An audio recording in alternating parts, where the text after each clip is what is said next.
J'ai créé ce bureau vraiment dans l'idée de créer un petit laboratoire de recherche et de création. C'est un peu un pari fou, mais en même temps, j'ai créé cette entreprise il y a déjà une douzaine d'années. J'avais déjà 15 ans d'expérience, donc je ne me suis pas lancée dans cette aventure en sortant d'une école. Quand j'ai créé l'entreprise, je venais de quitter un poste de salarié où je m'occupais d'un département licence pour une marque de magazine. C'est Marie-Claire. C'est une aventure dont je suis fière puisque ça fait 12 ans que la société existe et ça fait 12 ans que nous continuons cette aventure. Ça représente plus d'une centaine d'industriels à travers le monde. Ce dont je suis très fière, c'est la confiance qui m'a été accordée à l'époque parce que c'est un grand groupe international qui a pris le pari de prendre une petite entreprise comme la mienne pour gérer une activité internationale très très importante. Un bureau de style, c'est très compliqué parce qu'on est assez pluridisciplinaire. La première activité, c'est d'arriver à décrypter les tendances de demain, c'est-à-dire être en veille permanente sur ce qui se passe en France et ailleurs. Notre but, c'est d'être vraiment à l'écoute de tous les nouveaux courants qui peuvent émerger à travers le monde. On peut être inspiré par des choses très différentes. Ça peut être quelqu'un qu'on va voir dans la rue à Tokyo qui a un look incroyable et qui va nous dire « Ah bah tiens, ça c'est pas mal, on voit ça, et puis on va le voir apparaître 2-3 fois dans le cadre du voyage, et pourquoi pas. Ça peut être la vitrine d'une boutique, ça peut être un film, ça peut être un événement politique, ça peut être plein de choses qui peuvent influencer les tendances de demain. On travaille généralement entre 1 an et demi, 2 ans à l'avance pour définir des tendances. Donc on doit vraiment être en amont du produit industrialisé qui va se retrouver dans les vitrines des boutiques de mode, de déco. On est vraiment dans la réalité, on est en main dans la main avec des industriels pour essayer de trouver la solution pour apporter des nouveaux produits sur le marché, des produits pertinents au bon moment, avec le bon rapport qualité-prix, avec les bonnes couleurs, avec les bonnes matières. Donc ça c'est tout un challenge industriel et créatif pour faire d'une idée, d'une tendance, un produit qui marche, évidemment, c'est le but ultime. Il faut être créatif, ça c'est indéniable, il faut avoir beaucoup d'imagination, il faut avoir une vision, vraiment une grande ouverture d'esprit et une vision très large de ce qui peut se passer pour demain, après-demain, etc. Donc beaucoup d'imagination, une vision du futur animée par justement une certaine créativité et un gros feeling, un sixième sens. Vraiment, ça c'est quelque chose qui ne s'apprend pas.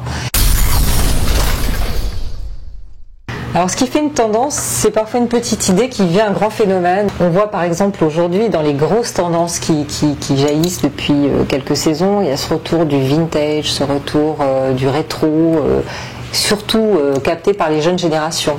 Ça c'est un courant qu'on a vu apparaître, des petits looks comme ça, avec des boutiques de produits de fripes, le fait d'aller comme ça au Puce, à New York, à Londres, où on voyait tous ces jeunes qui venaient chercher, d'abord pour des questions économiques, premièrement pour des questions économiques, qui allaient chercher des looks comme ça au Puce parce que ça coûte moins cher d'aller chercher des produits au Puce que d'aller les acheter dans les boutiques de marque.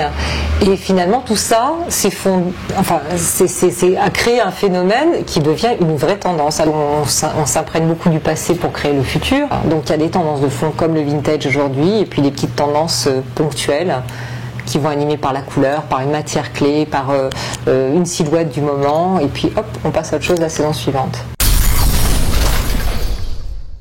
Beaucoup de robes, beaucoup de jupes, très peu de pantalons, une silhouette plus élégante, des femmes un petit peu plus posées. On retrouve une certaine élégance qu'on avait peut-être un peu perdue avec des femmes qui vont être chapeautées, qui vont être gantées, qui vont porter des sacs à main, pas forcément toujours le sac en bandoulière. Donc, bon, ça peut paraître un petit peu étonnant parce qu'on a un mode de vie aujourd'hui très, on vit à un autre rythme que dans les années 50 où les femmes avaient le temps de bien s'habiller, de se chapeauter, de se ganter. Et malgré tout, c'est quelque chose qui revient. Moi j'y crois parce que je pense qu'il y a des femmes qui ont envie de retrouver une certaine élégance, une certaine féminité et ça n'est pas contradictoire avec notre mode de vie parce que les matériaux ont changé, parce que les coupes ont changé. Deuxième grand courant qui est vraiment nouveau pour moi, c'est le retour d'un certain baroque qu'on avait perdu de vue. Un espèce de romantisme noir qu'on avait perdu de vue depuis, je dirais, les années 80 et Versace dans ses grandes années.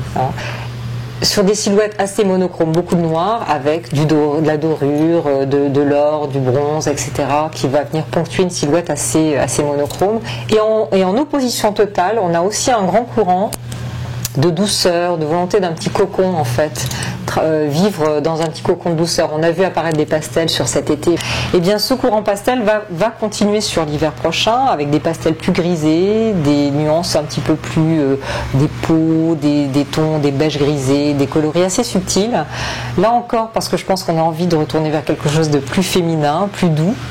Et c'est vraiment aussi une réaction à la société. On a envie de douceur, on a envie de protection, on a envie de valeurs sûres, de choses qui soient assez intemporelles. Donc voilà, le noir baroque pour les jeunes qui ont envie d'exprimer un petit peu cette tendance 80 qu'on avait oubliée, le vintage un peu pour tout le monde et parce qu'on a envie d'être des femmes élégantes, et le pastel pour une certaine douceur, l'envie de se rassurer au quotidien.